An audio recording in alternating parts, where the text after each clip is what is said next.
yeah. Come on in. Yeah, come on in. Yeah, come on in. Yeah, come on in. Ooh, yeah.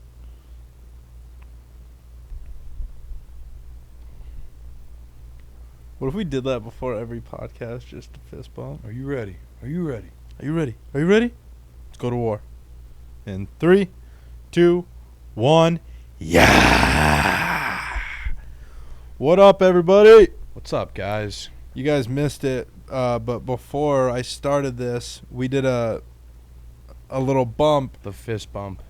Not a bump for those of you listening. We did a fist bump. I know we've been talking about the Motley Crue movie. I sound under the weather. It's because I am, and it's not because of any kind of bump, so don't get it twisted. No, we did a fist bump Fist the MMA guys do before a bout. MMA guys. The UFC fighters. I'm just kidding. For them human cockfighters. Whoa. Easy. Yo, easy. Still sensitive to that, huh? I don't know. Not as much. It's I've kind of eased up. silly, dude. Yeah, it's kind of a joke now That's more what than I anything. think. Yeah. If anybody really thinks that it's like that, Yeah. yeesh. Yeah, I mean, pick up a book. Fuck. Well, welcome back to another week, another episode of the Socially Awkward Podcast. I'm Justin, I'm Zach. and we're the Weber boys, obviously. So, here we are we're making the weight again. Making the weight. Even though, you know what? I think made the weight a little too much. Dude, it Because- takes a lot out of you being us. Yeah. Well, I think why I'm sick is because I don't know if you guys could notice. I don't know if you guys saw. Did you see? But the clips are done a little bit differently. No. We didn't hire somebody. No, we didn't we do didn't. anything special. I know someone said something about our audio on it. I mean, for fuck's sakes, dude. We're barely even... I don't even know how we're even doing this, just the two of us, because we knew nothing going into this. But, like... You can tell, too. Yeah, well, Like, you can tell from the first episode. Oh, yeah, from the first honestly, episode. though, it looks like we purposefully, did what we did. Yeah. Like, we purposefully had shitty mics in the very beginning. And Just, then, yeah. But, no, dude, we just literally had no idea. Went to the Best Buy and we're like, we're trying to start a podcast. Yeah, we didn't know that there's such a disconnect. So, anyways, that's what I'm doing with the clips. And, like, I stayed up till probably 1 a.m. 4 nights this week. Yeah. And I think that's what's catching up to me, is that I've been, up for, because I still got to get up. I still got day shit to do. So I got to get up at, 8 or whatever. Yeah. I try to get up at 7:45. So by the time I'm, your sleep cycle's broken at that point. So you're not getting any sleep, that extra 15 minutes in the snooze anyway. So I might as well be getting up at 7:45, but it's not enough sleep for the Big Z. Yeah, dude, you require quite a few hours. Otherwise, you're pretty cranky throughout the day. I've noticed. Yeah, I do get like that. But outside of that, your body really does need sleep. I mean, I'm kind of one of them that I can function on little to no sleep for a while, Right. but eventually, I mean, it'll catch up. It'll catch up to everybody. Yeah, I mean, Although- every dog has his day with it, I heard I don't even remember where I heard it, but there was some studies of people that are more optimal in their days when they have 4 to 5 hours of sleep as opposed to 6 to 8.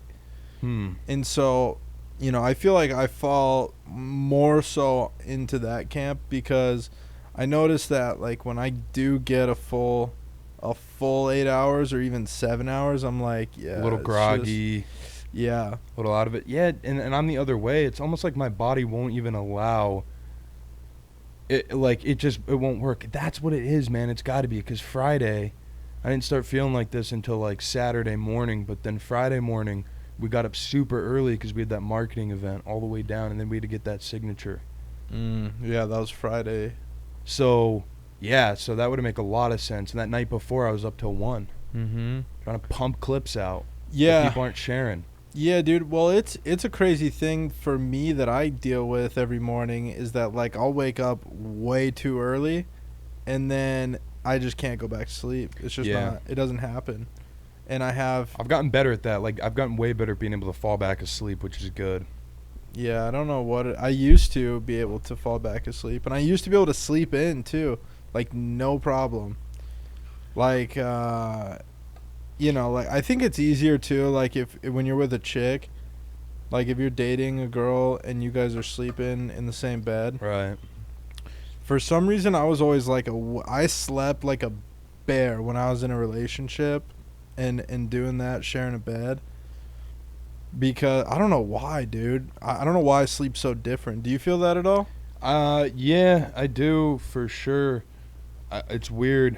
I mean, like not as much because like I can still fall back asleep and like I can still sleep in, but like. But do you feel like you're But a I can't lighter sleep. sleeper or a heavier sleeper? Like, do you just feel like there's I'm not saying like it's the same symptoms as me, but just that it's different. Yeah, it's definitely different. I might even be.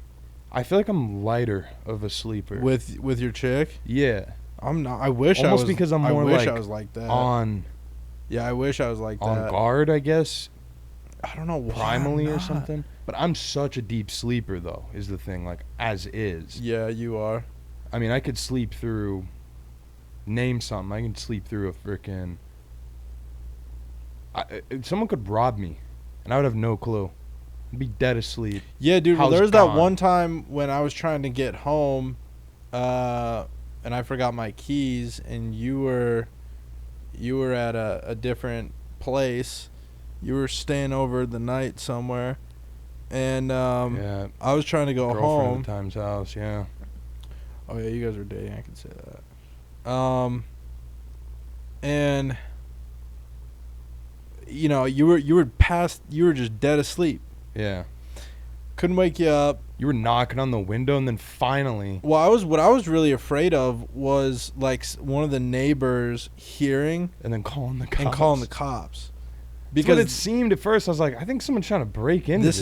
this is like one of those really nice luxury apartment complexes in Scottsdale, and Yeah. like there's just a bunch of people around that would for sure call the cops For on sure, something yeah. like that. And so I got away with one that night, and I was fortunate. But while I'm here, I might as well just say this: I fucking spent the night. I spent the night outside.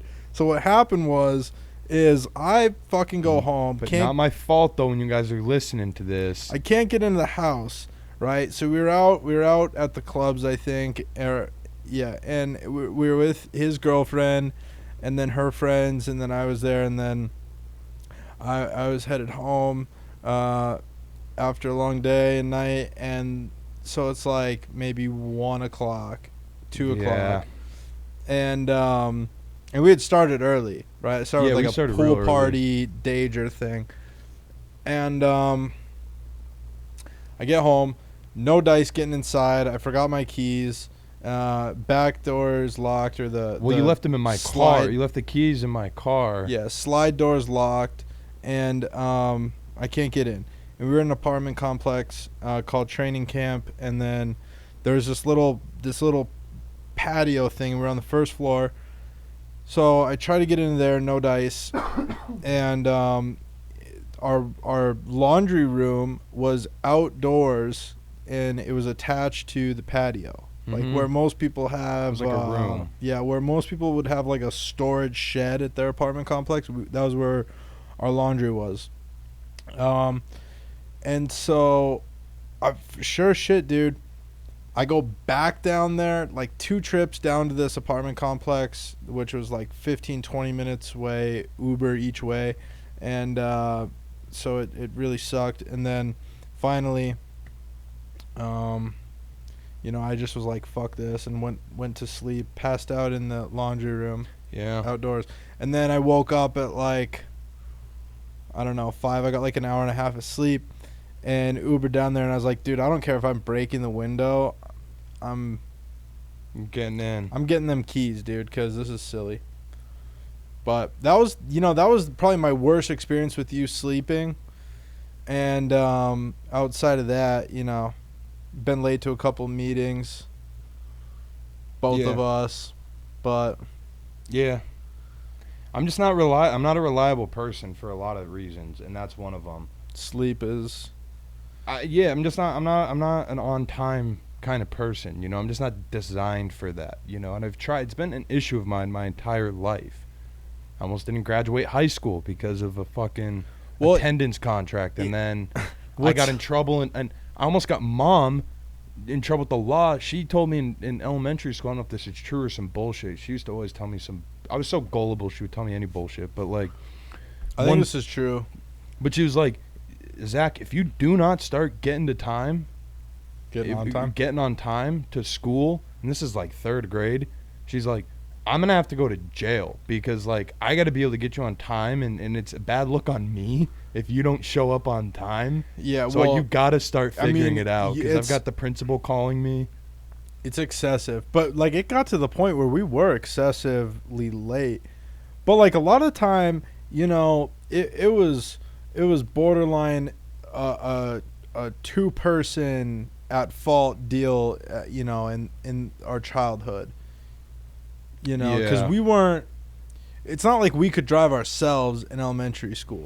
Right. Well, but like getting to school, like hockey practice was one thing, Yeah, like I was always late to hockey practice growing but up. like So, that it's- was like, you know, because we had to like, our parents are always late too. yeah, So maybe that's a thing that runs in the genes. it's got to. You know what, guys? If you notice that you're always late, and if it runs in the family, let us know, because that's Yeah, if something it's a that genetic I'm thing, kind of that's curious curious, about. And If just it to passes on. yeah, Or like if you know like, but you would think that people would be more stingy about it. Like you would think that they would be like if their parents were super late. But you're good about being on time. If it were just you and you didn't have to deal with me, you'd be on time everywhere probably. Really? yeah. You've always been such a pride guy for being on time and 15 minutes early everywhere. It depends on what it is. When you said you got your license, I remember you were It like really depends. 15 minutes it early. really depends on what it is. Like if it was hockey practice or a hockey game, I was way early to that. And like in meetings, a lot of meetings I'm kind of early to, but some meetings I would prefer to be a little late to. Yeah. But like there is usually a reason why. But I don't always love to be perfectly like Yeah. 15 minutes. You know, I had a coach one time, hockey coach one time, that would say, if you're early, you're on time. If you're on time, you're late. And if you're late, you're fucking gone. Yeah, it's intense. It was intense, and he was true to it, too. He kicked a really good hockey player right out. Damn. See, it wasn't for, you know, it was just like, It's like, hey, coach, though, Short period of time. we're 14, though. Let's relax. a no, little we were bit. 16. Still. But I guess if you have your license and you're late, like, that's one thing. But That was what it was it was like, you have no reason to be late. yeah. Like, your school gets out at 3, practices at 6:15. What are you doing? What are you doing, guy? Well, we actually had a permission slip from that team that would be like, you can give this to the school, and no shit. Like, the team gave us a permission slip to give to the school to let us out It's early. fucking nuts. And they honored it. I mean, a lot of schools actually do that too, so it's not that uncommon. But it's really cool when schools will do that. But some schools, they are just not at all understanding of life outside of going to class. You know, if Yeah. you're in high school, Yeah. some people just think that like that's it. Probably just depends on the area. Especially teachers, you know, like they think that it's the most important thing that you could be doing is high school, Yeah. which is fair for them because that's what they do for a living. So I guess it's good to have passion. Yeah. Anyways, weekend. What Yeah, do we what have did we going do? on? We had a pretty good one, actually. It was, we did nothing really during the week, but we saw Andrew Santino, Cheeto Santino. Dude, The House of Comedy. that was hilarious. Unbelievable. So funny. He did a really great set. What was cool about it is that he's from here. Well, he went to college ASU. here. Yeah, he went to ASU here, and you know that's that's always so cool to me when there's a that connection to where they know of like landmarks. Well, yeah, and they can cater their cities. jokes Right. around. They can be more creative with their jokes because they know the city. Yeah. Because they're like, people here are gonna know what I'm talking about, and it's gonna hit Yes. home for them, and it's gonna be funny. Like there's this one, and I don't think it. I'm not giving up any bit, but he was talking about Firebirds, Pontiac Firebirds, and he's like, I know there's still some desert trash rolling around out here where you've got the Pontiac Firebird parked out on the rocks, and I was just dying because that's so Arizona to have a car parked out on the rocks. Whether or not it's a Firebird or not, most of the time it is though, which is so funny. Yeah, dude. It was he had it dialed in. He had one too. What was the city one that he did? Oh, Apache Junction. Yes, dude. Talking about a woman from Apache Junction. It was they were just so spot on. Like he'd been here his whole life, and I think like whenever you can incorporate that into the comedy, Into it's the super bits, yeah. funny. We didn't get to see Theo Vaughn, who was also here, but he's a funny dude, and he went to, I don't know if he went to U of A or if he just lived in Tucson, but one of the two. But yeah, one of the two. He also lived in his Glendale, mom, I think he said. his mom lives in Tucson now. Yeah. And but he's a really funny dude, and he's another guy that would probably be able to really connect with the area and its surroundings and stuff like that. For sure. But yeah, Santino, I thought he killed it. And then afterwards, He did. His opener killed it too. yeah, his actually. opener was hilarious. You never know what to expect with an opener because they're always kind of just trying to make their name, and they're always on some like Comedy Central show, and you just don't ever know like what you're gonna get. But this dude was really funny. He hit home and he broke the ice, I thought, perfectly. Yeah. You know, like I thought he set the tone really good for Cheeto to just come in and fucking Just, yeah, hit the home run. and that's what he did. He just came out there with his whiskey glass. There's no way he's 6'1". Yeah, he's a big-ass dude. Yeah, dude. I was like, when Because I'm not sure. yeah, because afterward he's cool enough to hang around with people and do meet and greet and Yeah, and he was selling some posters and pins and shit, which are really cool. yeah. I got a pin because We got a pin, Whiskey Ginger pin, Whiskey Ginger, and which go is listen his to podcast. Yeah. Which we'll get into in a second because I actually got something to say about that. Okay. But yeah, we got the pin and we got to talk to him for a little bit, and you know, he's just a real good dude, and Yeah. it was a really good set. And I don't think he's on Netflix. He's got a special on Showtime right now. Yeah. And this set that he did, I think he sent to Netflix, and they should do it. I mean, there's no reason why they shouldn't do it, especially if you could film it in Arizona. Yeah. Yeah, I don't know if you can say that, but Say what? he sent it to Netflix. I'm sure a lot of people send shit to Netflix, dude. Well, yeah, but I'm just saying. Like, he's submitting. You can submit shit to Netflix, dude. No, I know what you're saying. I'm just saying, like, he told you that, so I'm just saying, like, I don't know if that's, that's some off-air shit, maybe. I don't know, though. think that's some. I'm just trying to say, dude, we need to get that fucking guy on Netflix. Yeah, I agree with you 100%. Because him and Callan, dude. We talked about that 2 episodes Callan. ago. And Both deserve to be on there for sure. yeah, if they're gonna really push the comedy thing, then they really need to have. But there's that Andrew Schultz guy too, who's funny. He needs to be on there, I think. Yeah, but does he want to be on there? I mean, I'm sure. I'm sure. Because he can still do what he does, with his platform, whether he's on Netflix or not. Dude, every time like I get kind of into the stand-up thing, like I always have sort of 1 foot in, 1 foot out as far as like just staying up to speed with what's going on. Mm-hmm. Just because I love it, but like whenever I feel like I'm listening to a bunch of the podcasts, or even if I go watch stand-up, then I'm like, I really want to do that.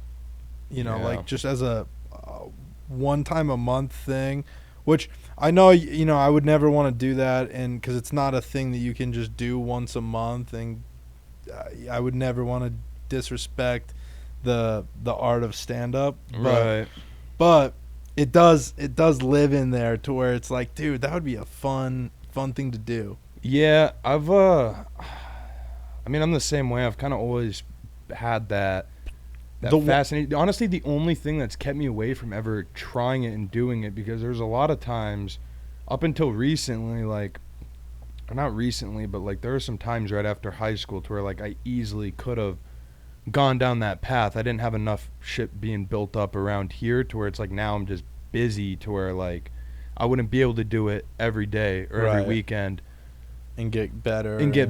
You know, it would have to be a once a month thing. But like at that time, I look back at it and think, and it's like the only thing holding me back from it probably would have been, you know, I hate public speaking. It's not that I hate public speaking. I'm just a fucking pussy about it for some reason. I don't know why.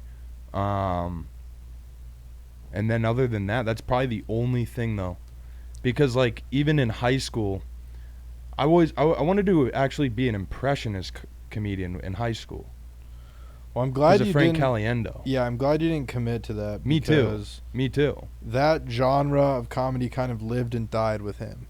Yeah, well, I mean, yeah, I agree, but like Jay Farrow had the opportunity to. I think his career just actually took off in an actual comic way to where he's like, yeah, I can just also do impressions. It's not like he just lives off impressions. But looking at it now, I would like to, like if I were to ever do it, it would be that same way to where like I'll mix in like a, you know, sound or like whatever, but kind of like we do on the podcast even. Right. You know, like it's just whenever it feels natural and right to do it. Exactly. That's when I think it's really funniest.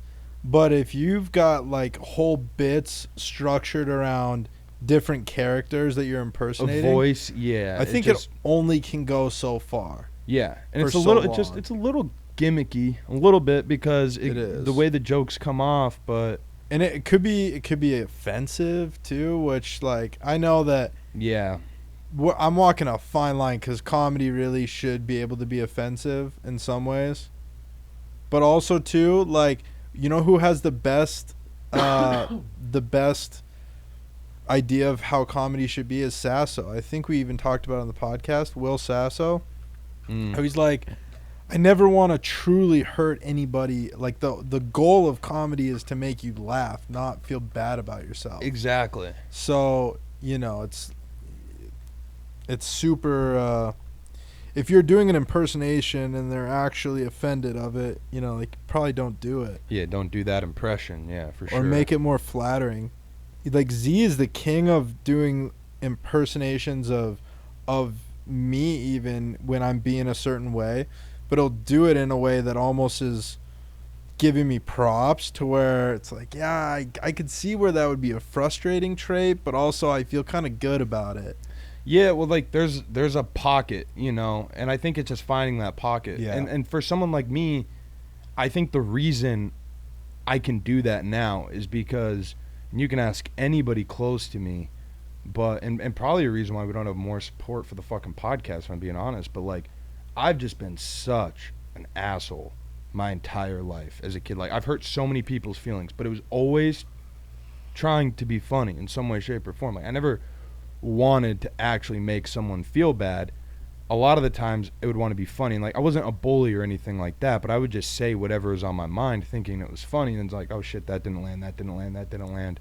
Right. So like, you constantly start realizing, like, okay, I'm hurting people's feelings here. This is where I'm hurting feelings. And then just as you get older and more matured, and then just finding the things that are like, that annoy you, but like aren't a big deal. Right.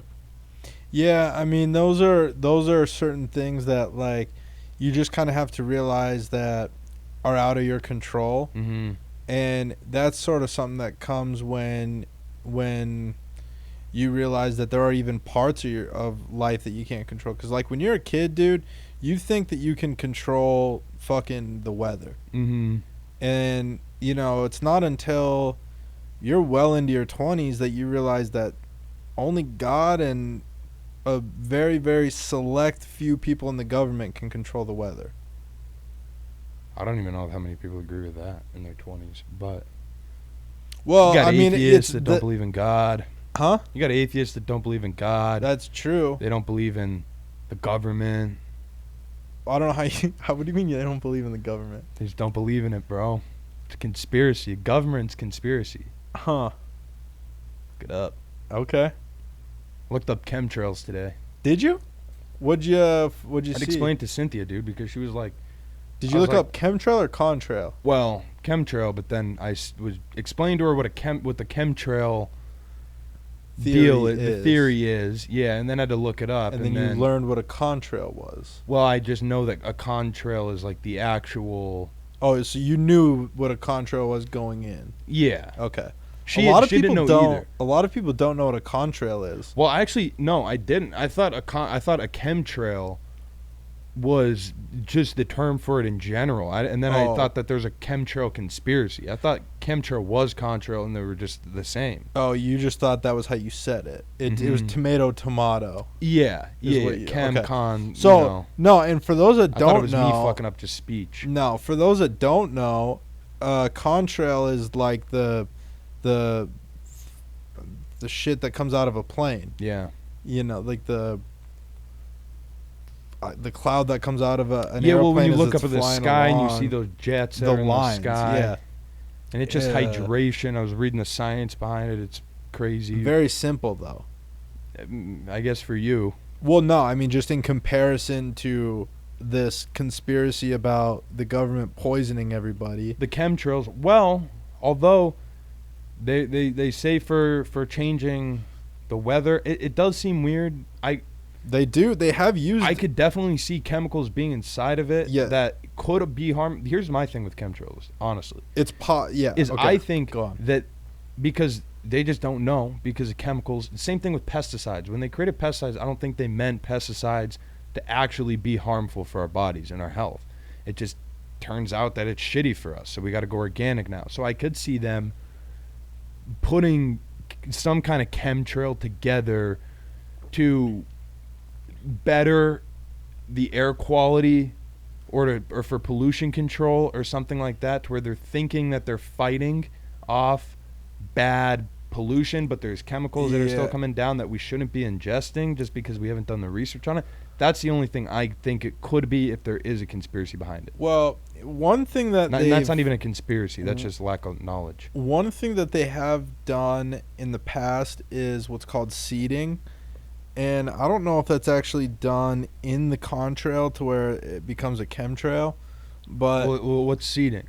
Seeding is where they take up into the clouds and essentially they seed clouds into the sky. So like if it's a clear blue sky out and they need water and rain, then they can fly overhead and seed the sky with clouds and create essentially a storm. And that was something that was developed, I believe, in World War II. I'm gonna look that up because that's interesting because, well, when you read about the actual contrail, it says that it starts out as like tiny, or it's like ice or something, and then it heats. It is done in the it's done in the chemtrail. So it's like a chemtrail not the chemtrail. Yeah, contrail. The chemtrail doesn't even exist, does it? Technically. Well, I guess if there's chemicals in the contrail, then it's a fucking chemtrail. Yeah. Well, that's my thing is I just don't know if it's. But it's safe. The dropping of crystals into clouds to cause rain. The Bureau has been using cloud seeding to increase rainfall and snowpack. So that's what they do is they will. That's weird. Yeah, they'll seed, but then there's like other ways. There's this other fucking place in the world that is I think it's in Antarctica, and they have this mechanism that can alter the weather as well. And that is like a specialty group that's kind of tied to. How do you know all this shit? I don't want to speak out of turn. I think it's the Air Force. but I don't know for Interesting. sure. Hmm. Huh? Interesting. Yeah. That's weird. Yeah, so I was explaining that to her. Anyway, so yeah, we saw Santino. Saw Cheeto. Saw Cheeto. Went to Olive Garden with Meme. We did. We've been wanting to go to Olive Garden for a while. It's been kind of It's been lingering for some reason. We used to be able to get that like endless all pasta. all you could eat pasta, and you get their basic pasta. Well, it was a really good spot to just go. You know, it's just a good spot to go that's casual, and it's not weird if It's two dudes. go. If you want Italian food and you're two dudes, like you can't go to like an actual Italian restaurant where they got the tablecloths on it, and then they got the Yeah, it's not like we're gonna go to Maggiano's. They got a two tie. Dudes. I'm not going to Maggiano's with two dudes. any place that they ask you what kind of wine you want to start. Yeah, we have to avoid. Yeah. Which like it's less now because at least like we look more like brothers now because our hair is kind of in like a similar state. But like, But it's still weird for just two brothers. yeah, it kind is of still to be weird. It's weird be for having two a brothers to date. just be doing anything. A lot of shit we do, I feel like, is just weird. But like, Yeah, but like it's really weird To be going on like an I thought Italian it was food kind of date. weird to go on a mandate to a comedy show, but then I was thinking about it. I'm like, well, kind of, because we're kind of in the lines of that with this. yeah, well, like all these comedians, they have podcasts, they have everything like that. Like they're a big reason why we're even doing this. Yeah. Because we're comedy entertainment based podcast. Whether you laugh or not, it's not up for you You because probably comedy's do, though. subjective. Yeah, but you probably are laughing. But yeah, that's the goal. So we get a lot of inspiration from these guys. So I feel like it's more just like a support thing, like going to if you play hockey, you go to the hockey game, or you Yeah, play, like like exactly. what you said, Like about that. you're almost like a student of the game. Yeah. In a sense, but also too like you appreciate what they're Mhm. doing up there. So And also too, like we never know. Like maybe one day this takes off and we want to jump on stage as a fucking.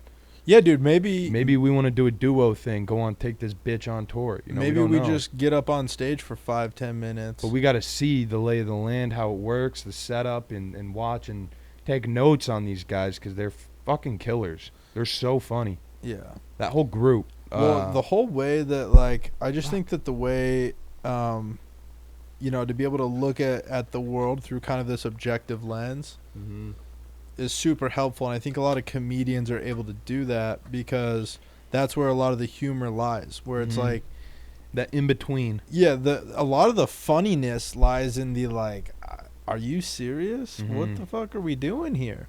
Yeah. There's a lot of jokes that end like that. Yeah. And the only way to really get that is if you truly get down to the bones. Otherwise, you just piss so many people off these days. And Exactly. that's the thing that I appreciate the most is good comics in today's time, because the world is so fragile. I know. And people are so fucking fragile with their feelings and their opinions and whatever. And so for a good comic to be able to go up there on stage or even on a podcast and consistently make people laugh and then also maintain good relationships with their peers is like, that's a true testament to me of someone that's got their shit together.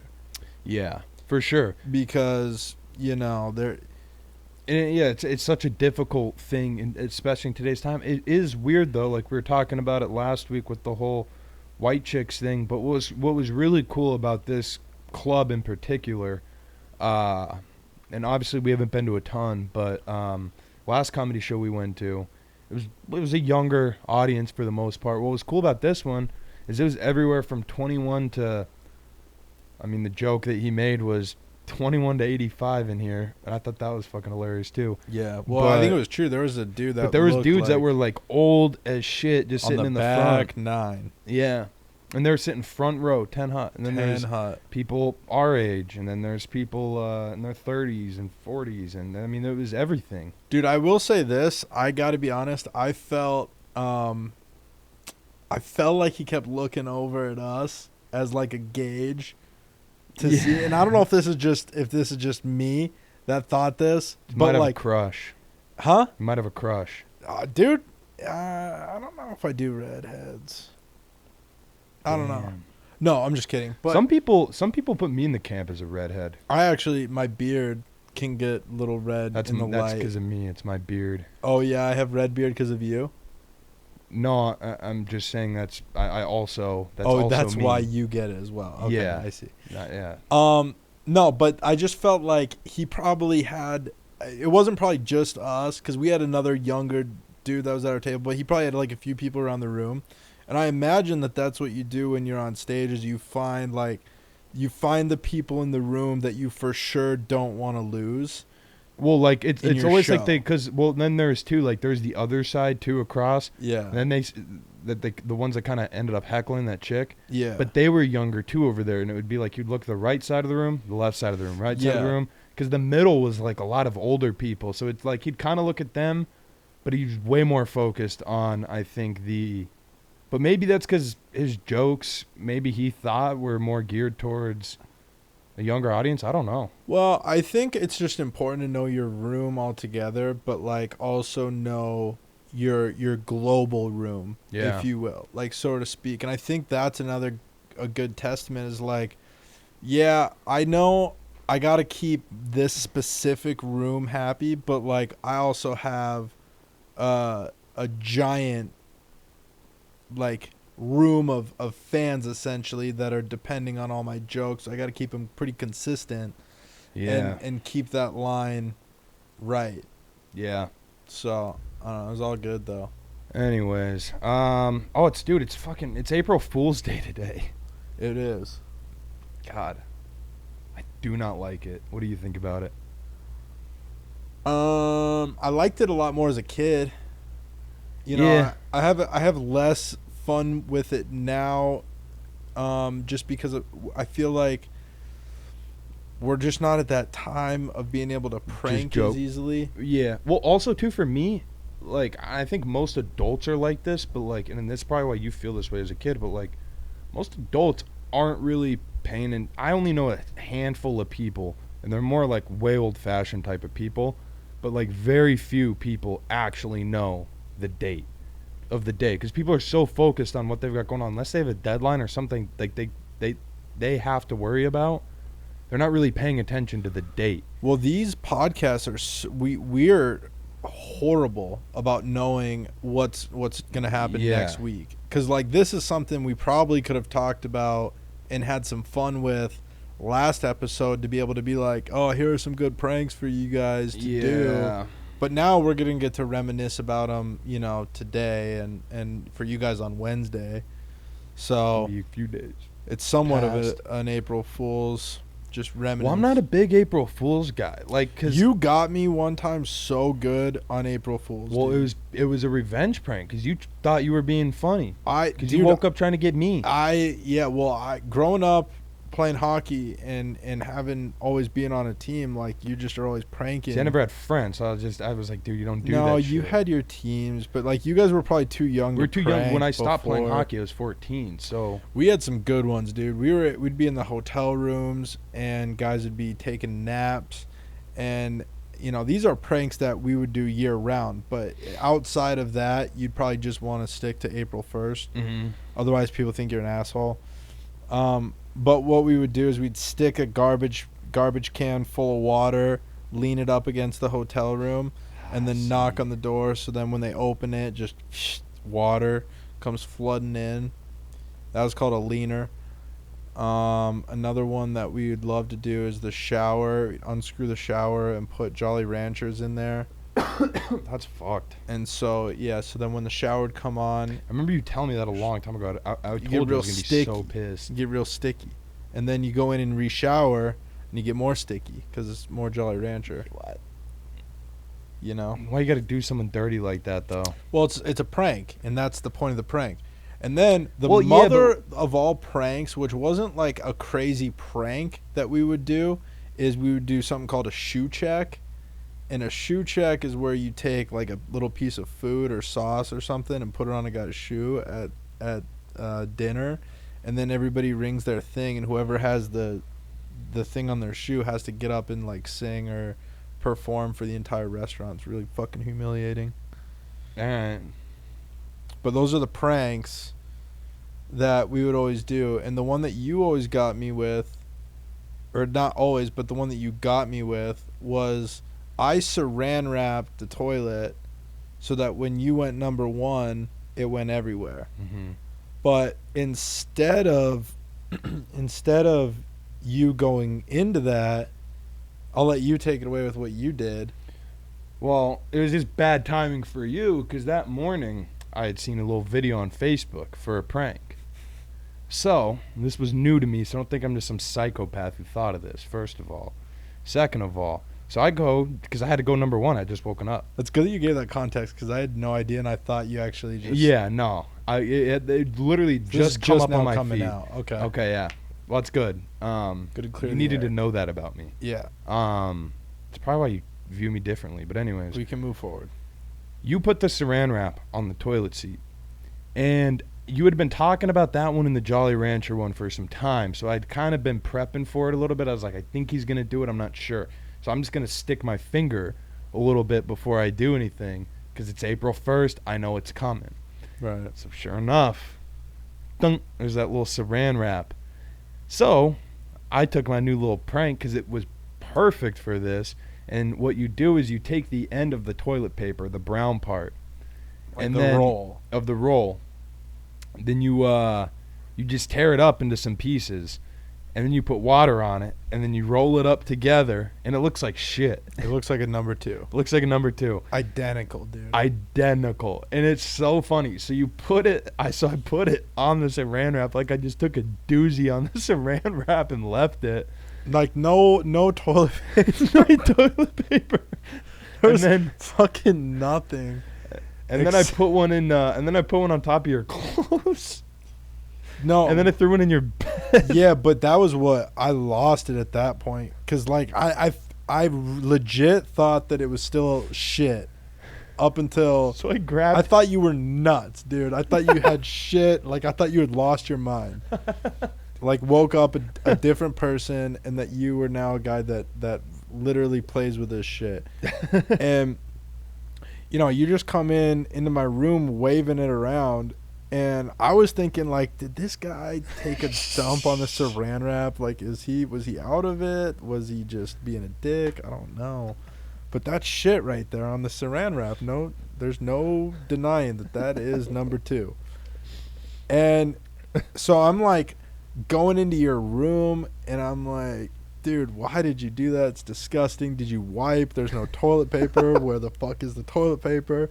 And you're just sitting there giggling and laughing like you're a psychopath that plays with this shit. And I'm like, all right, man, whatever. I don't have time for this. And so I go in my room, and then you come in with it in hand, waving it around. And I'm like, what is up with this guy? And then you throw it into my bed, and dude, I did that. I did one of them little, yeah. And you were shirtless, of course, because at that time, like for whatever reason, you never had a shirt on. And God, dude, that was.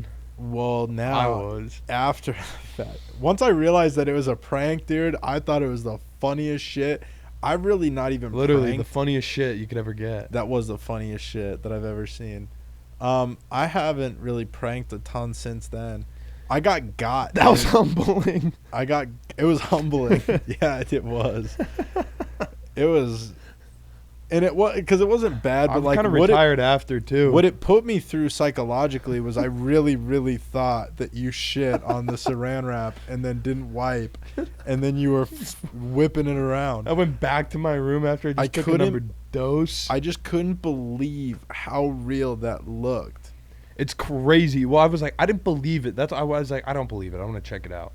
So I'm gonna try it. So I did, and then I look at it and I'm like, oh my gosh. This is identical. So I just set it down on the saran wrap, and I'm like, this will get him for sure. I wonder how many people are gonna try that now. They got to. You have to, dude. Because if you have toilet paper in your house, dude, I would highly recommend it.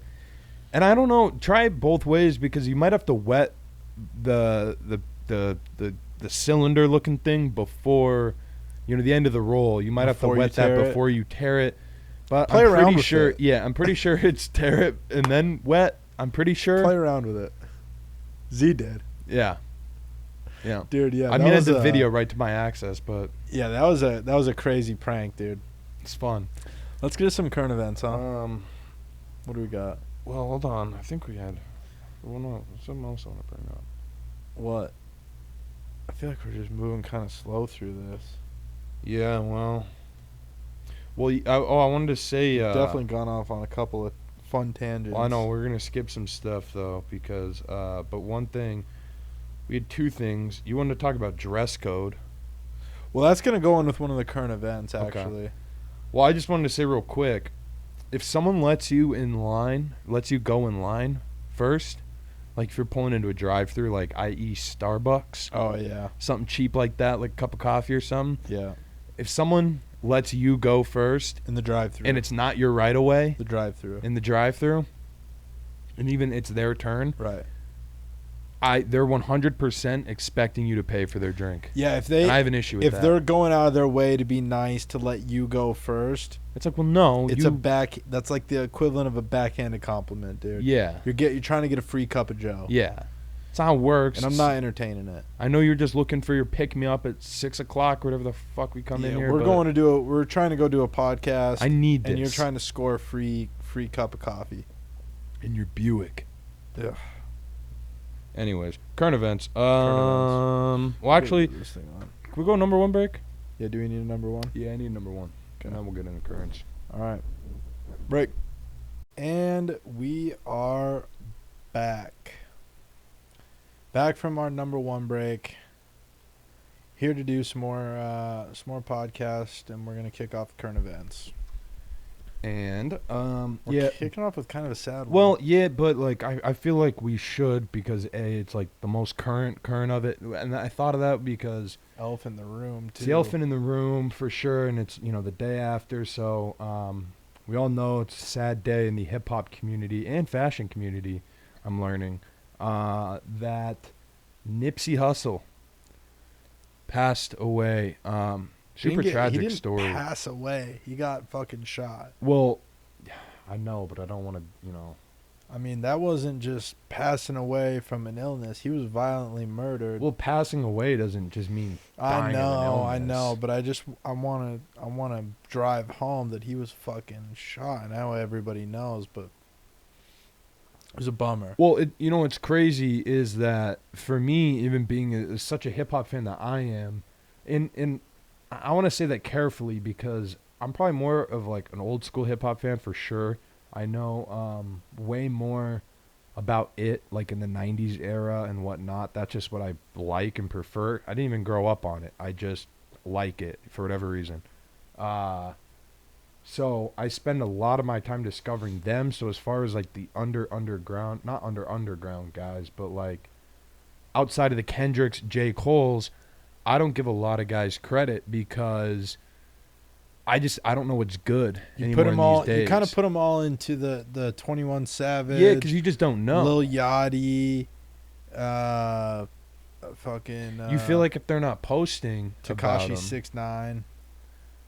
But like, yeah, you just assume that all the new guys are like that. If you're a fan of like old hip hop, right? And that's I think kind of what happened to me. And I had to check myself a little bit because I've never really known his name. I've never really listened to any of his stuff, and it's actually pretty good. It's actually really good. To be perfectly honest, dude, I'd never heard of him until yesterday, and that really, really bothers me.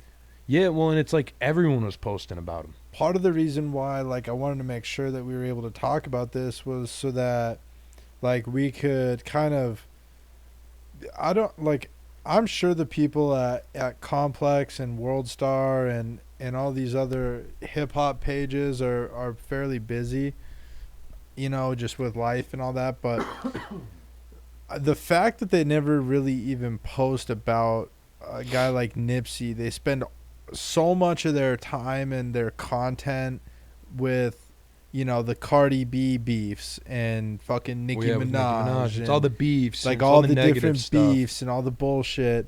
And it, like, you lose sight of the fact that there are artists like this that exist out there.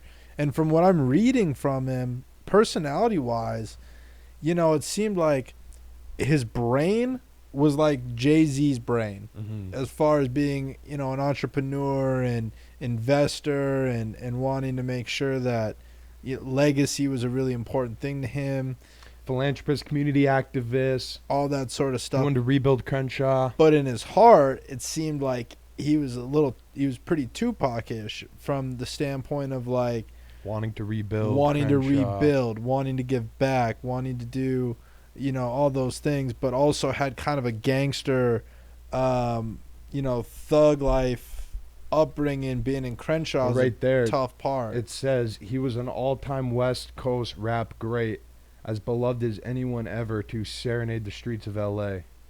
And he was just 33, and I think that's part of the issue is like they're just posting about these young guys that are our age, 22, 23, 24, 25, or even 19, 20.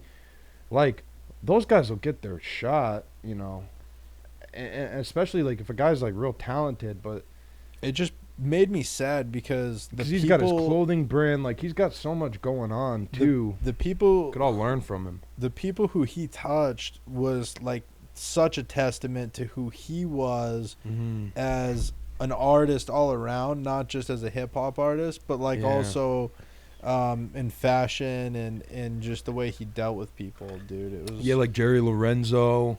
yeah, hearing how Jerry Lorenzo what he said about him was really cool. Like he was trying to Everybody, though, so many people. Jerry Lorenzo, for people who don't know, is a Fear of God designer and creator that's a like streetwear brand, I guess. And but he was like, he would always try to gift Nipsey stuff, and he's like, "No, dude, I want to pay full price because I want to support you and your brand." And like, how many people just want free shit? So many. So many people, especially when it's like merch. Yeah, and that's Jerry Lorenzo having to deal with that, like, because we even have that a little bit too. Yeah, where, like, dude, let me get a free hat or a free shirt. Yeah, Dude, you haven't even written a review. yeah. But anyways, yeah. Rest in peace to Nipsey, dude. It's a sad story. Our hearts and prayers go out to the family. And If you're a media outlet, for sure, get your shit together and start talking about guys like this, yeah, and start talking about good stuff going on, because clearly there is good stuff that's going on. Well, up until bad shit happens. up until bad shit happens. Well, there may be some conspiracy that comes to light with this. It's looking like, like, I know I'm big on celebrity death conspiracies, but it's just when there's weird ones that come up and they're working with people, and then there's a warning tweet 8 months ago that says keep Nipsey safe and hope they don't get him, and then he gets got. It makes you wonder. Yeah. Okay, next one. Sure, getting fucking tired talking about this guy. Me too. In this way, Conor McGregor under investigation over sexual assault accusation in Ireland. We knew this was coming. Yeah, we briefly touched on it. In December? Well, I don't even think we really touched on it. I think We might have slipped up and said something accidentally, but we didn't. We definitely didn't want to make it a big deal. Yeah. But like now it's kind of come out. So he retired obviously last week. Two things of Conor happened. We didn't even talk about Conor outside of just like bringing him up to bring him up. But Right. like right after we finished recording the episode of the podcast was when he tweeted that he was retiring. Mm-hmm. And then the next day this comes out about the sexual assault. This happened a few months back. And was released like on some underground MMA pages that I don't know how They found it. Well, I don't know 'cause how the way it and then works. I don't know how I found it. Well, I think Chuck told us, which is weird. But He's not even on social media. the way that it works is in Ireland is that they protect people's names out there. So if someone is in a headline for something, they'll just say Irish sports star accused of sexual assault Right. in whatever town. They won't out the guy. But like in Ireland that could be anybody. But if to the rest of the world, if the rest of the world hears Irish sports star does anything negative, it's Conor McGregor.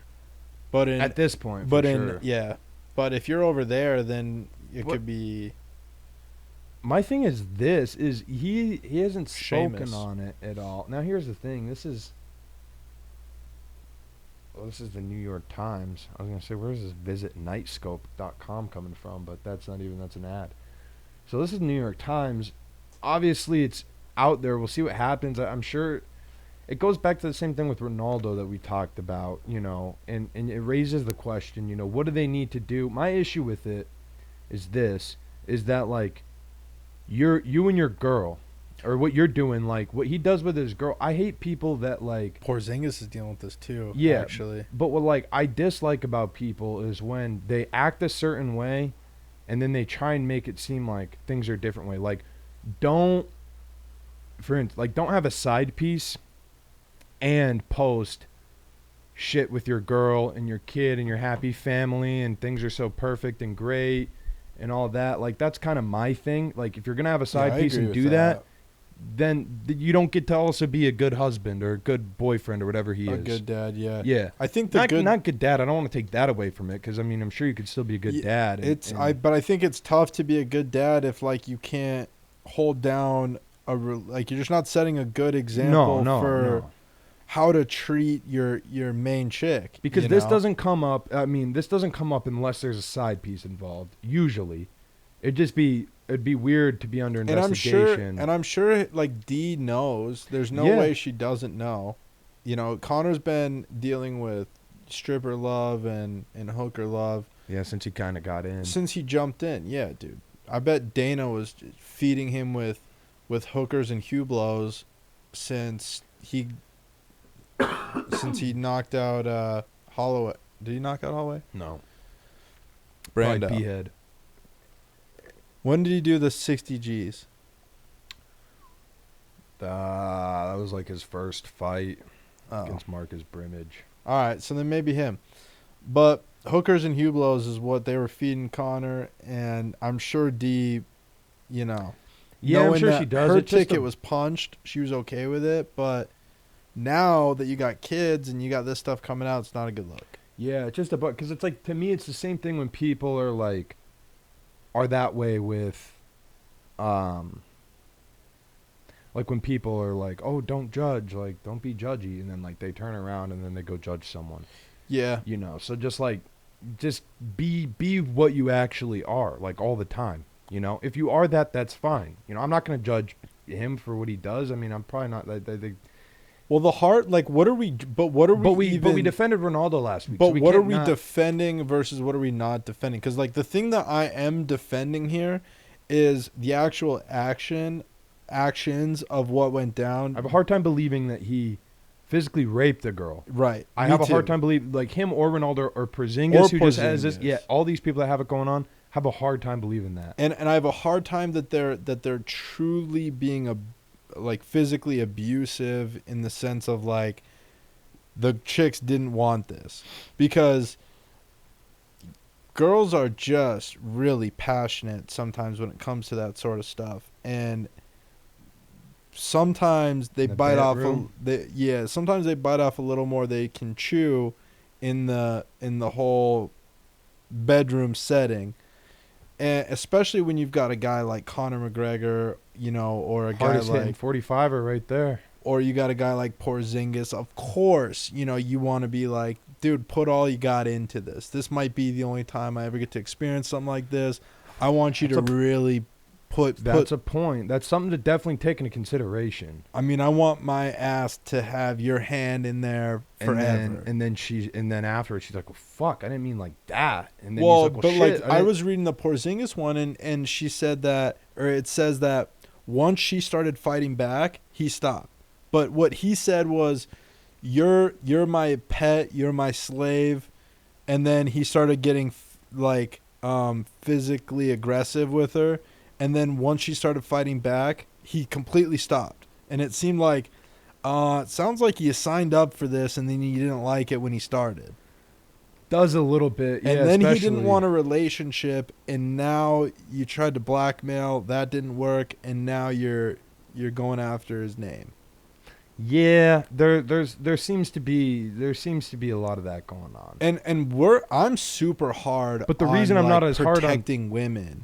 Yeah, but and then like But with Porzingis though, athletes, it's hard. So I'm defensive of that side of it. Where I have an issue with Conor is that he does have D. he's always and just he's posting got- about his relationship and his family life and being. He's got Conor Jr. I just think it's a toxic situation for little Conor. I guess it bums me out because I see so many girls that are constantly posting like their D's relationship goals, all the yeah. time and think it's goals and stuff, which like, you know, from a From microscope Conor's standpoint. yeah, if you follow Connor and D, they're both. It's gonna look glamorous, but if you're actually an MMA fan and you know what's going on with some of the shit, Well, like Conor, it may be goals to Conor, but if you're the girl, I promise you it's not goals. yeah, Like, that's not relationship goals if you're a girl. Conor and D. yeah. Like granted, like they got a nice life, they got a cute kid, you know, they make a lot of money, or Connor makes a lot of money. But D is she is an alien of a woman. Like, you talk Yeah. about a unicorn, dude.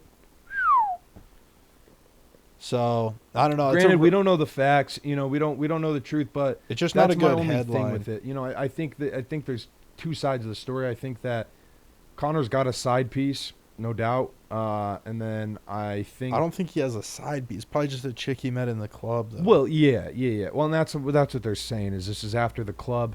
The other thing is it could be is, you know, all Connor's boys look exactly like Connor, you know. So I wonder.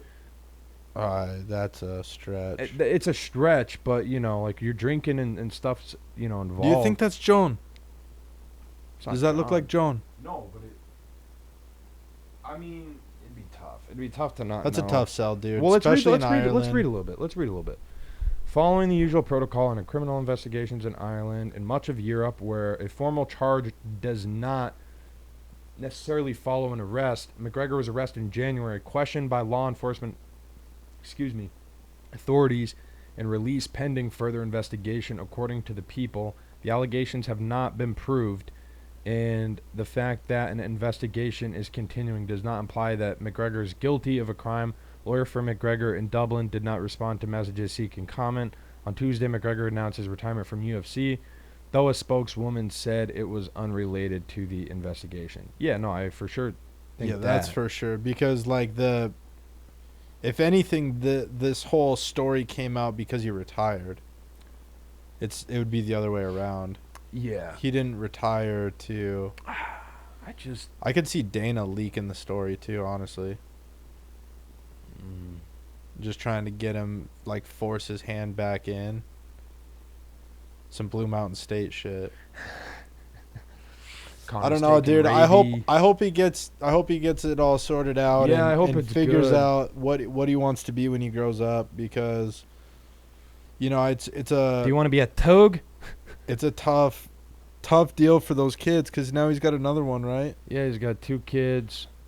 Two ankle biters running around, and a main And you're chick. just in the news, like he's in the news for more things negative than he is positive, and like that's the thing. Like with the Ronaldo thing, it's easier to defend a guy that's not in the news every week for something assault related. Like Connor, it seems like every fucking week assault for a guy's phone, destroying a guy's phone.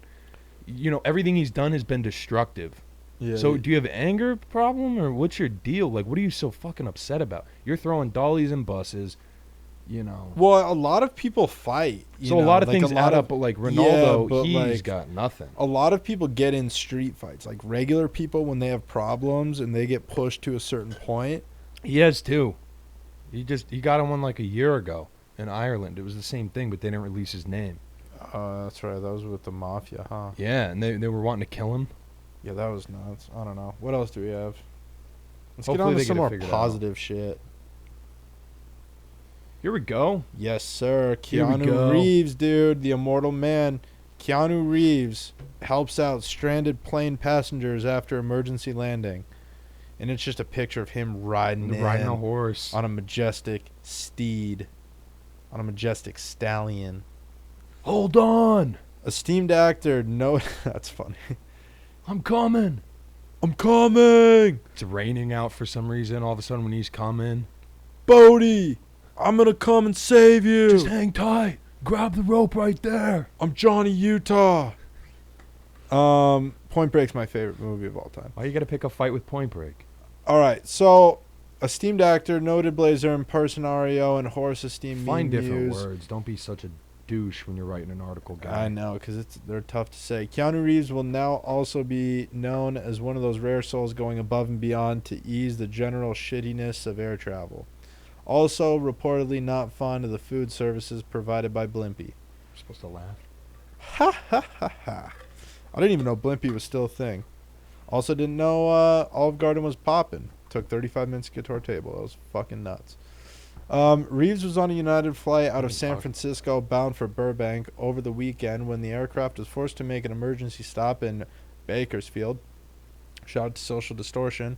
Per Yahoo Entertainment's report on this riveting matter, fan shot documentation of the resulting confusion surrounding affected travel planes shows Reeves savoring the sweet misery alongside his fellow passengers, even reportedly stepping in to assist with arrangements. Then afterward, It's like we found a note. he sat around to take pictures with all the people. That time when your flight out of GDC almost crashes and you have to emergency land in a remote airline. Yeah, let's get into this. So this is cool, dude. Yeah. This is real cool. This is real neat. I think it's always the guys every time that are the heroes in the movies that end up doing it in real life, man. Well, they know what to do. They're like, fuck, it's going to be corny as shit, dude, but it works. They know what to do. Well, you know what? The one I don't trust as much in that setting would be Tom Cruise. Really? I can see him running and jumping out. No, dude, he does his own stunts. You kidding me? That's who I'd probably call first. Maybe. Because he's crazy enough to do the shit. Obviously, so is Keanu, but... Keanu's my first call. Well, Keanu... Okay, John Wick, for sure. So one of our boys, actually your boy too now, Meech, has ridden street bike. Like they're real into the street bikes, and Keanu's actually ridden street bikes, and they have Really? a track, in Arizona somewhere that they Keanu do that. does? No, but there is a street racing track here, and he was there, doing some riding, and he got to meet and ride around with Keanu. He said he was just the nicest, dopest guy. That seems so Keanu to just be into street biking and... He's into the craziest things. Like if you do any sort of research on Keanu Reeves as a person, you will be shocked, fascinated for at least 2 hours. Because there are a lot of theories about him being immortal, and him just being never getting any older. He doesn't look any older. It's true. He's in that camp, and so is Pharrell.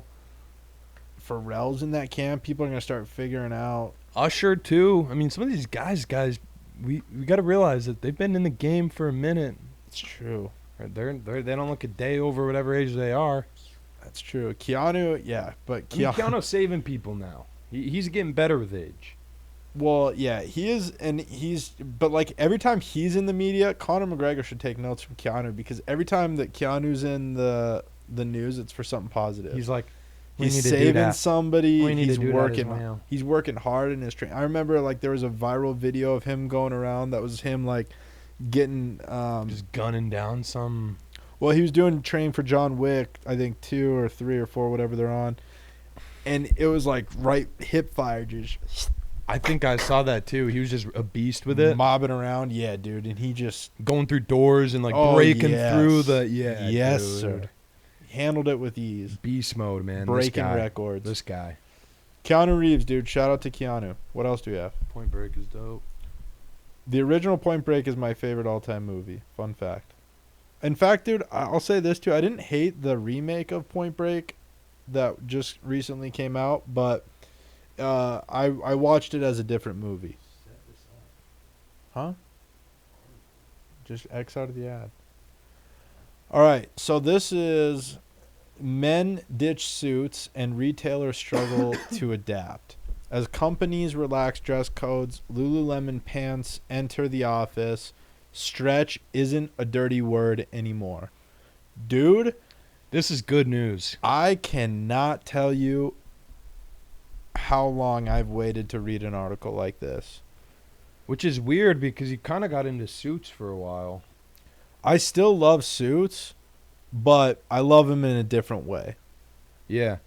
Well, for places like Joseph A. Bank and like Men's Warehouse, I think they're fucked for sure because like Those types of suits just aren't in. yeah, well, because those are like everyday suits, and like no one is just wearing a suit every day anymore. Mm-mm. Yeah. Unless like when I'm out in public and I see people wearing suits all the time, I'm like, oh man, that sucks. Even around here, like we'll see guys that are like, even like it's always strange to me if I see a guy in like their 60s just wearing a full suit every day, or 70s. You never want to look like you have to be wearing the suit. Exactly. And that is where... Well, I think that's the vibe a lot of people put off. Well, that's the majority, I think, of the market is like these suits of mass production that you have to wear because it's dress code. And, you know, like the reality of it all is that there are so many basic ass pieces of clothing that are surpassing shitty quality mass produced suits to where like I could wear sweatpants and a t-shirt and look more put together than a person in the eyes of fashion. Yeah, in a Joseph A. Bank suit. In actual fashion. Yeah. But even just like walking around. But not any pair of sweatpants and not any pair of shirt. And it's not even a brand thing. It's not a brand really, thing I at mean, all. but It's there's a lot of ways- quality. Quality in how you wear things. 100%. And what you do and like what you're putting together too. Like if you put together, I mean, I don't even know. There's just a way to do it and then there's a way not to do it. And I think that the brand thing does come into play a little bit when you're talking about real casual stuff in settings that aren't traditionally very casual. Like for sure you can't just be wearing like a pair of the old school baggy ass champion sweatpants with the drawstring and then they're well, joggers, I'm just saying, like, if you're going to go for, like, a T-shirt look or something like that, you can't just be, like, any T-shirt from Target or big something Woody, like that. you know. Yeah, dude, like, I was wearing a, like, a sport coat today with Lululemon stretchy pants that are, like, golf pants kind of, but then I was wearing a T-shirt, but it was, like, a Ted Baker kind of nice T-shirt, and then I had a sport coat on over that. You looked like a giant asshole. Fuck you, dude. It's better than wearing a suit. Looked like you were going about ahead to the course. No, it didn't. Every bit of boss man. Fuck, dude. I'm just playing. But it's just a better look, I think, and it tells a different story than me having to wear a suit because someone told me to. Yeah, my also issue is with suits these days though is I feel like even the cool suits that are real flashy and they're real whatever, honestly those have kind of gotten played out for me too because it's every fucking every influencer that's got a sponsored post on Facebook and Instagram's got this snazzy suit that they got at Indochino, and you know, I want to be on board, and I am to a degree when I got to wear a suit and wear an event. Like, that's what I'm going to wear. I'm going to wear something, you know, that's my style. You don't go overboard with the actual suit pattern. My suit's actual. Super plain. Yeah, it's navy blue, and then I got a charcoal gray one. But where you can get nutty is in the ties and pocket squares. That's where you shine. Socks. And shoes, too. You're always wearing crazy shoes. Shoes, yeah. And I try and mix it up with sneakers sometimes, you know. Yeah, whereas but a lot of the really fun patterns and colors, they just got so played out. Well, they were Conor McGregor and the sponsored post. They were so mass produced. Yeah, and that's the problem with suits is like if to the blind eye and in pictures you can't tell. Mm-hmm. You know, like when we wore those Christmas suits, you know, like. Before everybody knew that they were super cheap Christmas suits that you can get anywhere. Mm-hmm. Like a bunch of people thought that they were super special, expensive suits, but they were like, it felt like paper. Yeah. Felt like wrapping paper. Construction paper. And a lot of these suits that I see around are like that, and they just don't fit right. You know, like yeah, it'll change the fit. my body just is not able to fit into those types of clothes. You know, that's the Yeah. mass produced look Yeah. for some reason. But the one thing I'll say about this that I need to figure out a better way to do is the collared shirts, because I hate collared shirts.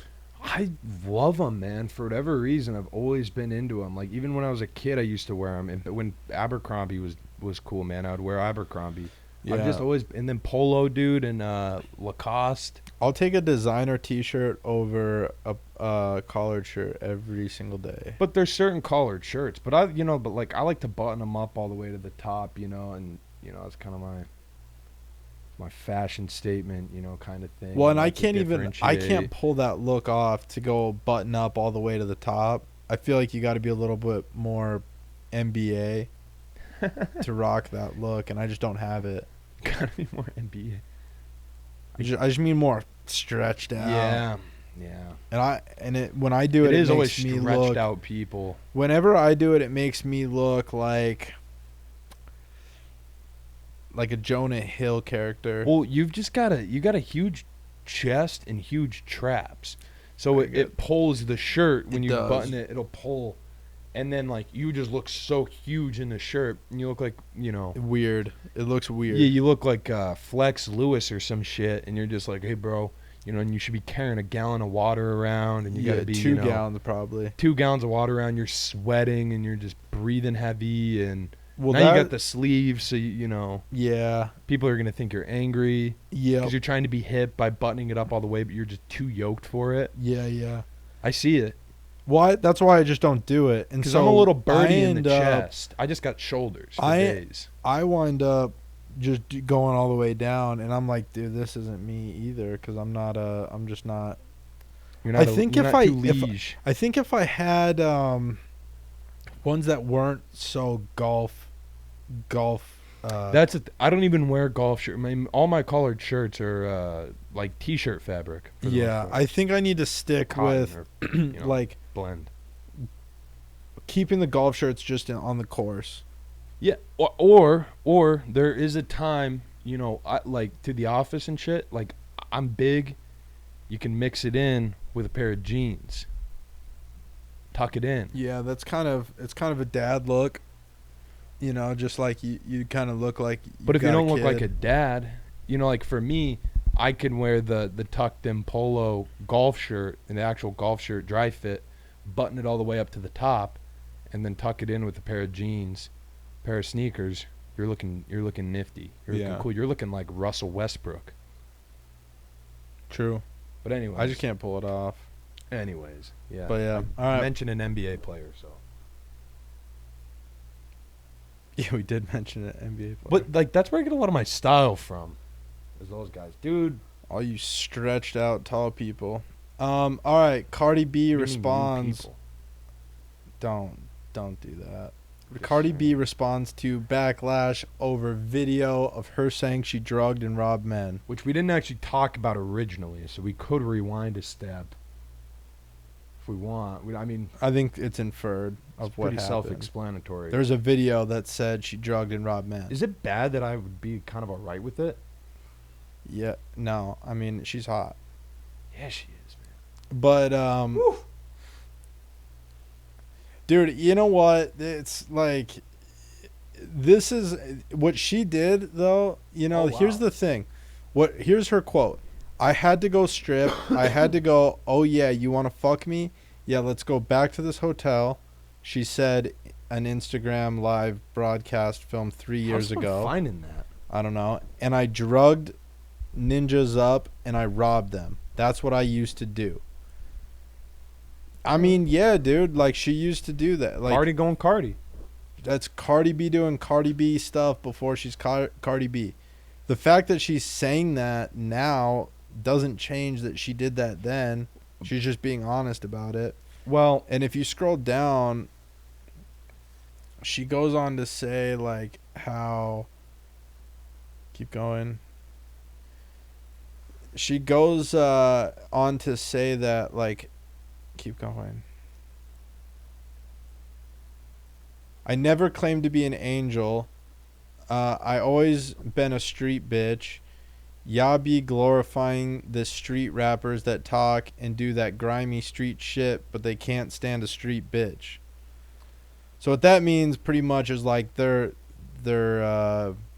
giving all the love to the street rapper dudes, but chicks that are street. You know what though? Like, I don't know. now that I'm kind of looking at it, here's my thing with her. I don't think she's. I haven't seen that much backlash.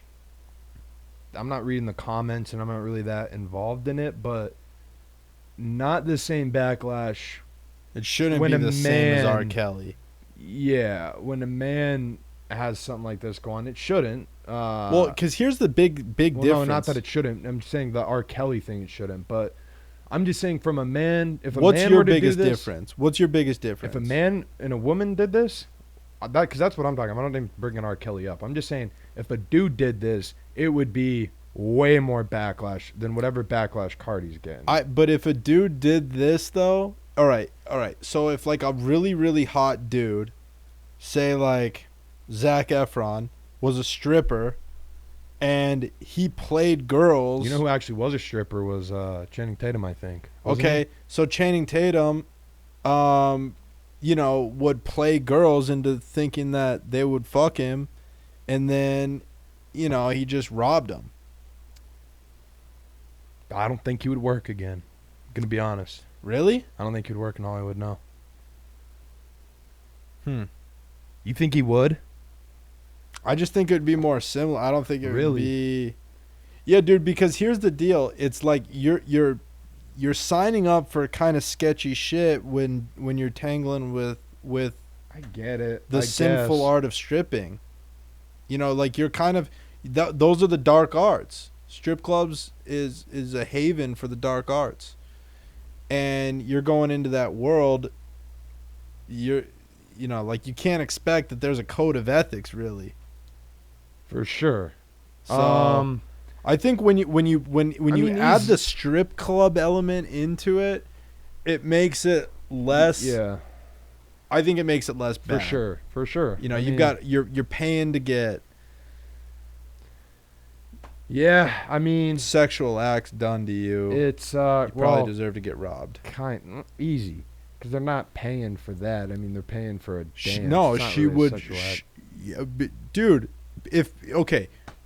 the stripper love thing, I just don't have as much. I guess I don't have as much empathy for it. I just don't fall into it because I'm like, dude, you're like this with everybody. Yeah, like So, those like, dudes when should I have go to the known strip that she club- was doing that with everybody. Yeah, like it's kind of like, all right. If they gave in, like, gross. Now, if you match with a stripper on Tinder, they find you on Instagram or something, and it's outside of the strip club. Yeah, different story. dude, I got tons of followers that are strippers. Not tons, Well, but good more for you. but more than I would think. And then, but yeah, I mean that's just it's a totally different deal than somebody that's Mona Lisaing. Yeah, like I mean, I don't think we should have. I don't think we should be. But she went on. I mean, it's messed up to do. Like I wouldn't do that to somebody. But what was cool is how she addressed it. or She to a said, girl. I never even put those things in my music because I'm not proud of it and feel a responsibility not to glorify it. I made the choices that I did at the time because I had very limited options. I was blessed to have been able to rise from that, but so many women have not. Whether or not they were poor choices at the time I did, what I had to do to survive. The men I spoke about in my live were men that I dated, that I was involved with men that were conscious, willing, and aware. I have a past that I can't change. We all do. Yeah, I mean, that's it. It is what it is. Yeah. And she did what she felt like she had to do. And But it's kind of true what that's she that. said about the street thing before too, though. She's like, you guys kind of glorify everyone else at the street stuff, and then when I do it, it's kind of like, whatever. I mean, yeah, I don't really look anything. I mean, it's kind of a scene out of a romantic comedy movie. Now, excuse me for that, but it does seem a little bit, like that. Like, you could put this in a movie and people would laugh. If you had good writers in a room putting it together with a storyline like this, it would make people laugh. So I mean, it's those instances, someone to write it good and like that. No, not even necessarily, but like that's just something that would hire happen. someone to direct it good. You just get someone to. But like when I first heard this, my first thing was like, oh my God, those poor guys. I was just like, that was at first, when I first glanced. Yeah. Just because you just don't normally hear shit like this, I don't know, dude. It's definitely not as serious as some of the other shit that's in the media. Yeah, and that's my thing. Like, let's just quit flooding the media with so much shit and content. Like, let's just be more selective. Like, speaking of which, dude, how about fucking this? I don't mean to cut you off, but like this. I'm done with this. The next one is kind of crazy though. How again, it was another thing where the day after the podcast, Jordan Peele says he'll never have a white dude star in his movies. I've seen that movie. He's talking about white chicks pretty much. And this is exactly what we were saying last week on the podcast, was that there was just too much white people and white chicks. Yeah. And like the Wayans brothers are creators and artists that come from kind of the same world as Jordan Peele does, with like the Mad TV and the sketch comedy and that whole world, but then also in BET and that whole world. And he's a guy who realizes like, all right, my writing style, my movies need to have that kind of that Tyler Perry feel. Well, like, there's nothing wrong with it, especially too, because like not at all. There's nothing wrong with people growing up in an area that, like, say with him growing up. I don't know where he grew up, but say he didn't grow up with a lot of white people around. If you don't know how to write them into your script because they weren't involved with your culture, It's just not the style. yeah, it's just not your style. So there's nothing wrong with it. So I don't understand why people. It's not racist. I don't think it's racist at all. I think creatively, as an artist, you've got to have a style, and in your writing, I think he's just figured out what he can do, what he does. And like that's his lane. If you plug any dude into a role, then the product won't be the same. And I think that this is just an example of the fact that we need to remember that what these people are creating is a form of art, and it can't just be anybody that plays these roles. Like, there's a lot that goes into that process. Mm-hmm. And I don't blame him at all. I don't think it's racist. I think that I applaud him for what he's doing, because he does make great movies and great backed stuff. up what you said, And what you said was a little on the line. Well, what he said is just a more polished version of what I said. I mean, he's obviously thought about this a lot, and I just thought about it for 2 seconds when I said that. But you got a point, though, for sure. I mean, it's just he's saying something about it, and it's an observation. Like, I would never expect Norbit to be white. Yeah. Or Norbit's, or like, the guy that Cat Williams played. Cat Williams' character in Norbit to be white. Like, I think you lose the authenticity of the overall feel of the film when you're just trying to force characters and or actors into characters. Yeah, and I think Jordan Peele is just a real creator. You can tell in their skits and everything, to where he's just like, this is what I know I need to do creatively. Yeah. This is what I know needs to happen in order for my art to be what it can be received how you want it to be received. Exactly. All and he's that like, sort of and stuff. if I don't do that, then it's a fail. Yeah, it's a miss for me, because I know what I need to do on the creative level. And I think, like, just let entertainers entertain, let them create. If they come out with a movie that's offensive as shit, then we'll get to it there. But I mean, on the front end, I mean, he knows what he's doing, and when he's creating, there's plenty of of filmmakers that are willing to hire white dudes, obviously. So Yeah.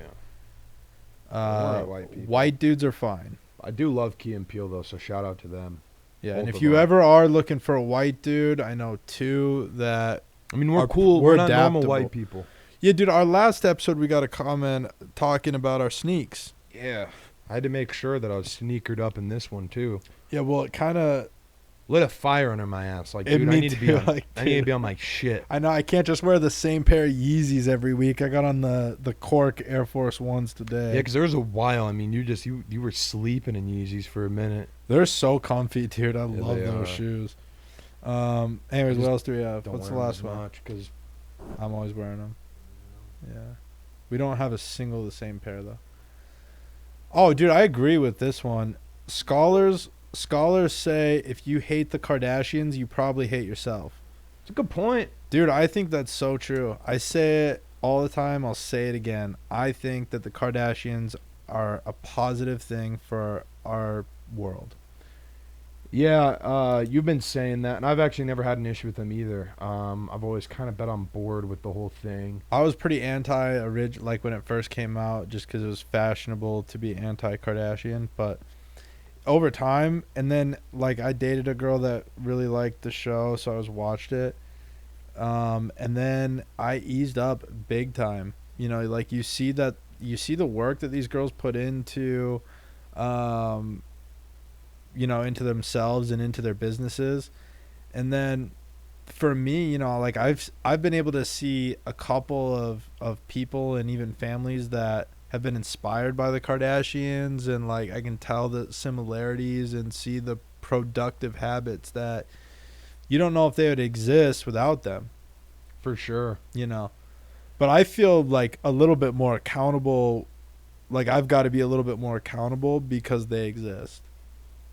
Yeah, for sure. I'm always wondering, like, I wonder what Disick's up to. Yeah, he's not a Kardashian though. No, but he was a part of the show and a part of that whole world. And obviously, I'm never wondering what Kim, Kylie, Kendall.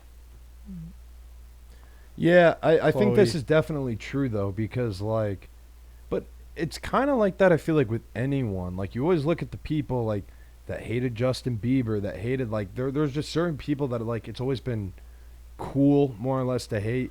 I've never really understood it fully. Nickelback. But like the Kardashians for us is or not for us. I mean, I got to speak for myself on this one because Kim Kardashian, in my era, we looked at her kind of like a queen a little bit, just because it was right around the age when her video came out. It was just right around that age for people in the school, and you know, the phone with the video would be passed around quite a bit. Look at this ass. Look at this ass. I'm 14 years old, 15. You know, She didn't even really have the freshman sophomore. But dude, back then though, it was like no one had that even. Like, so she's just been the one pushing the envelope over and over and over. But it was still her that first even had it. Like, 'cause before that, it was just flat ass central. I just think it's so crazy to hate on people that are trying to make positive impacts. Yeah. Yeah, people do it. People love it. I mean, people love just hating. And I could see though, like if you're not someone that feels a sense of accountability or a sense of like, oh, I got to get my shit together.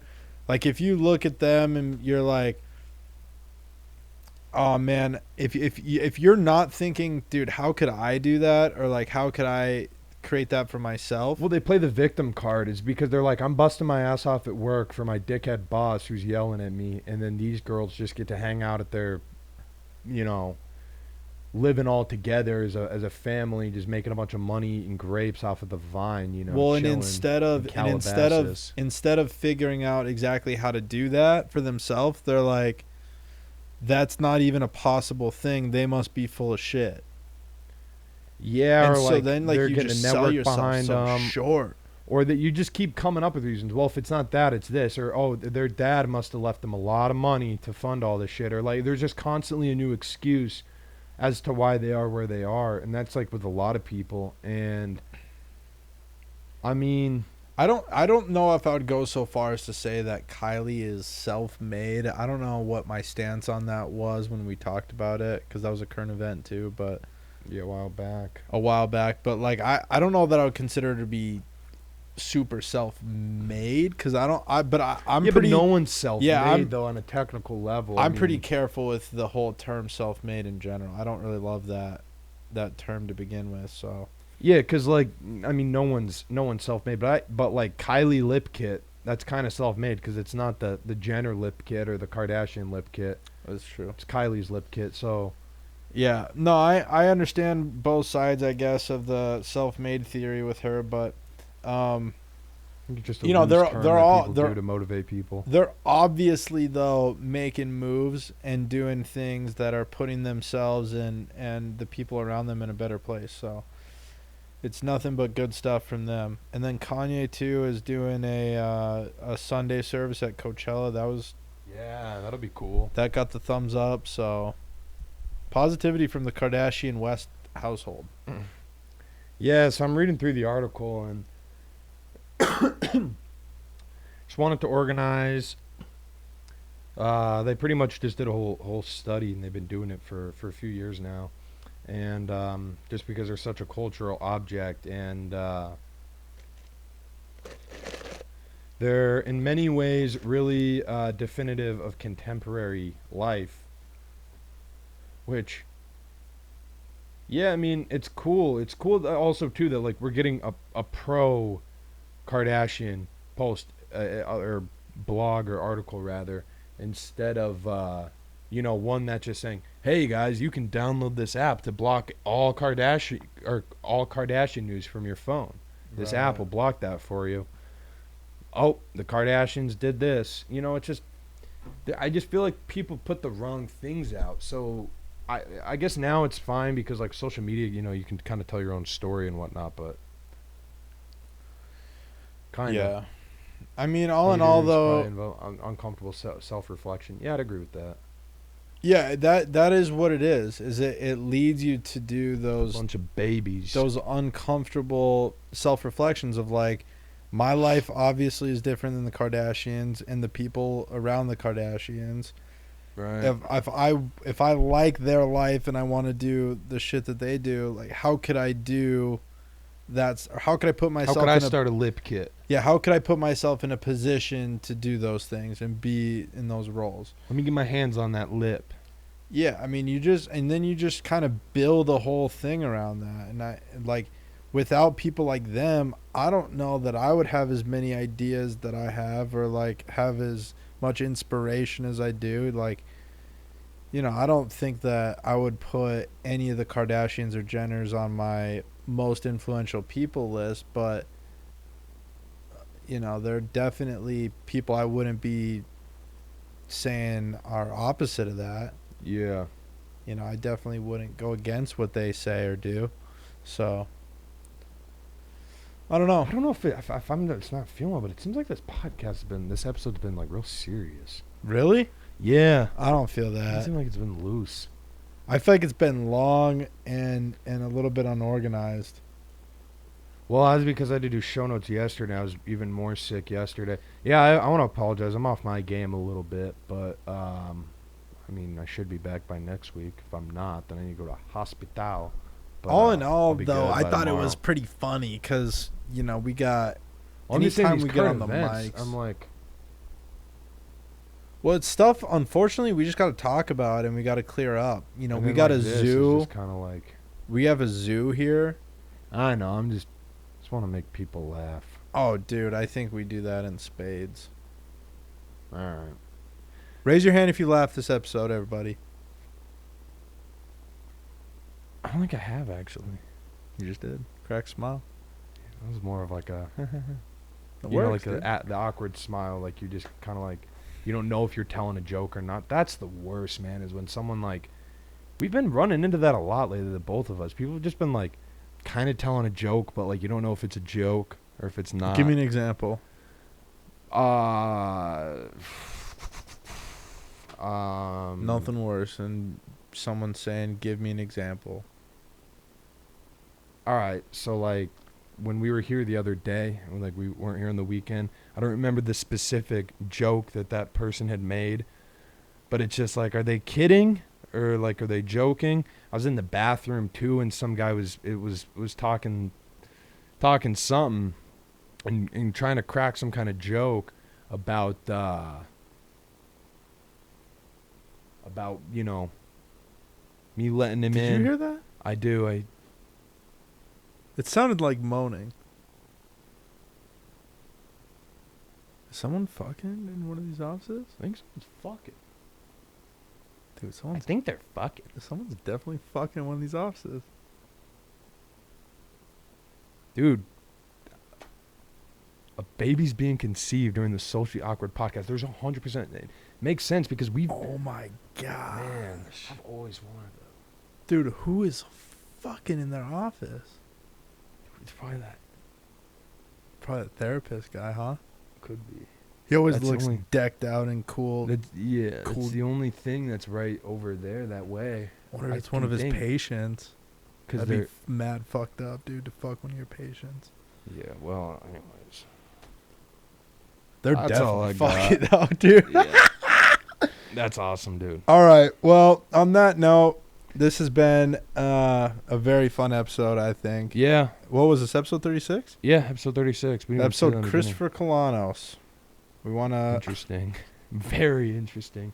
Yeah, we're Shout out- shelving listener topics too this week. I'm not feeling my best. Shout trying out to get you of if here. you know who Christopher Colanos is. You get free merch if you know Christopher Colanos. Yeah, actually, no shit. Because You you don't can't have to really write a review. Google. You can't even Google that name and like know. Yeah, Yeah. that's funny. Okay, so We'll know if you Googled.